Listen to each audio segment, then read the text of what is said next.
I'm not sure whether I've pushed that button sufficiently for that to go up, so I'm going to give it another go. Now, imagine the situation where we have identified that we may have the knowledge somewhere. Our problem is that for some things we don't have the knowledge.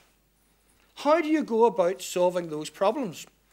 And that puts us into an entirely different dilemma, where you can bring people together and say, there is no guidance, there is no knowledge, and despite the fact that people constantly say, we don't need any more guidance, that's not what they say in reality whenever they send me an email. It's saying they do need some assistance. Visualize the scenario where you've got a batch of people, and instead of saying, look, we have all this knowledge, they admit they don't have the knowledge. And they say, but I may have ideas that might contribute to getting to that knowledge. In other words, they could collectively say, we can have a library which works, and a laboratory which works in us contributing. If I was in your shoes, even though I have never done this, this might be something I would try. Now, how you can do that is you can have what we describe as online conferences, online hot seats. Now, I don't know whether you're familiar with the concept of a hot seat. You bring in somebody who supposedly knows what they're talking about, and you put them on the pedestal for 2 hours, and you ask them questions. Now, one of my observations with conferences is that while I may preach to you for 20 minutes, the vast majority of you may have a question which you say, well, maybe that's trivial, I'm not going to ask him, or maybe he said something which I consider to be absolute balderdash, but I'm not going to tell him. Could we create a scenario where everybody felt comfortable asking questions which appeared to be daft, appeared to be constructive on the other hand, and move forward so that we were getting solutions? So, for instance, if I pick up the Times, over the last batch of months, we've had trotted out to us time and time again, look to Sweden and look to Canada about how to address deficit recovery. I'm absolutely convinced all of you have heard that. How many of you have asked the question critically, but would they have done the same thing again? If you were back in Canada, if you were back in Sweden today, and they faced exactly the same scenario, they could reinvent the wheel, go back in terms of the deficit, would they do the same things? What we've been addressing over the last batch of months are that very question. So we know, for example, that whenever people talk about Sweden, and they talk about them coming out of the financial crisis inside 5 years, who took the biggest hit, and how long did it take for them? Local government took the biggest hit in Sweden, and they only turned the corner after 10 years. And we're talking about a financial solution which is going to be turning in 4 years. And Sweden have turned around and said, one of the things you need to do in your situation in the UK is to be humble, because you will make big mistakes. We did some things which we wouldn't do again.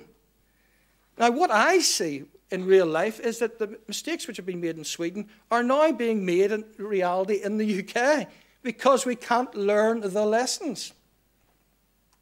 We've got, within the next few weeks, I think it's the 6th of December, we've got one of the leading politicians from Canada who was in the cabinet whenever they addressed the crisis in the 90s.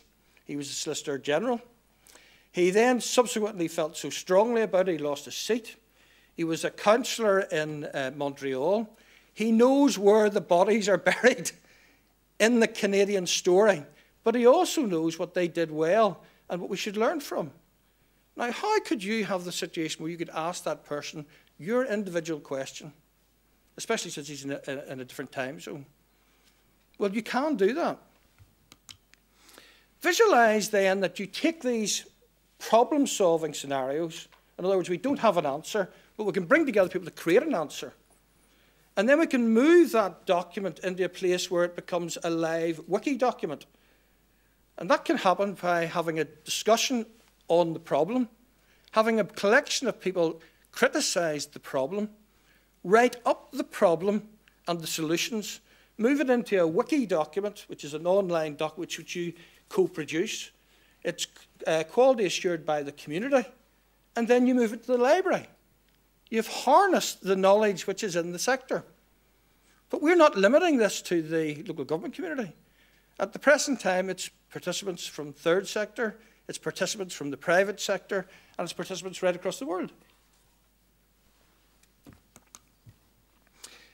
Visualize all that knowledge and all this great talk about benchmarking. Now, I don't know what you think about benchmarking, but I've been involved in benchmarking for many, many years. And my main question about benchmarking is, so what? I know what my score is by comparison with somebody else, but that doesn't help me in terms of what I do. It only tells me I'm particularly good or particularly bad in terms of the array of people I'm comparing myself to. Now, take that scenario of you now knowing that you have a weakness in a particular area. And the area, for example, is procurement. And you take that and it turns around and it says to you, this is what you must do to improve.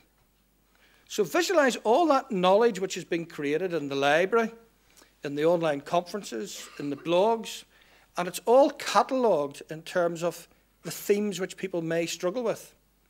And then whenever you get to the score going into your benchmarking, the information talks to you. It brings the stuff to you. Now take a wee break in terms of what I'm saying. And think of Amazon. I assume everybody here has used Amazon. So I go out and I buy, I seem to have a particularly perverse view of books. So I go out and I buy a collection of Jacqueline Wilson books. Now, I don't know how many of you are familiar with Jacqueline Wilson, but one of my youngest daughter is actually a Jacqueline Wilson fan. And most of the books I bought for a particular period of time were actually Jacqueline Wilson books. Now, somewhere in that deep cloud which Amazon created, they know that I bought a whole collection of Jacqueline Wilson books. You know what happens every few weeks? Flipping Amazon contact me about the latest Jacqueline Wilson book because they know I'm interested in Jacqueline Wilson. But they also tell me, well, actually, you're also interested in public policy, and here's a couple of public policy books. Now, I don't know who Mr. Amazon is, but there is something perverse about the idea that major politicians in the cabinet might be reading Jacqueline Wilson books and public policy books and coming to conclusions about how to make improvement. I don't know. But what I'm saying to you is, if you take what I've just talked to you about, and you then say, but if you have got this particular score, if we have captured your profile of the things which are of interest to you, we can turn it round so that whenever you turn on your computer in the morning, the thing which comes to you is, here are councils or public sector bodies who have come up with a better idea. Here are discussions which might value from your contribution. Here are the latest documents which you might find of interest because other people are finding those of interest. That's the efficiency exchange. That's what we have created. The only bit which is missing is the benchmarking bit, which will come online in September at the very latest. At the present, and this was a few days ago, so it's out of date, we're about 1,900 members today. So if you all go home, all sign on, I suspect we'll be about 1,950. There are 100-odd events which are catalogued.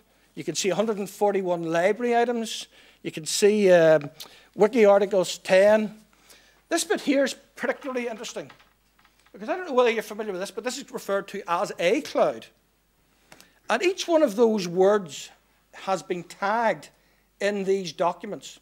Blogs are tagged, library documents are tagged, discussions are tagged, everything. That's the catalogue mechanism. So if you're interested in procurement, you merely click on the word procurement, which is in there somewhere, and to you come all those catalogued resources related to procurement. Equally lean. They come to you. When you've gone through the benchmarking, it will come to you because of your benchmarking. But it comes to you at the present time because you've decided you're interested in that particular theme. As I say, over the last few months, we've been focusing on the deficit recovery.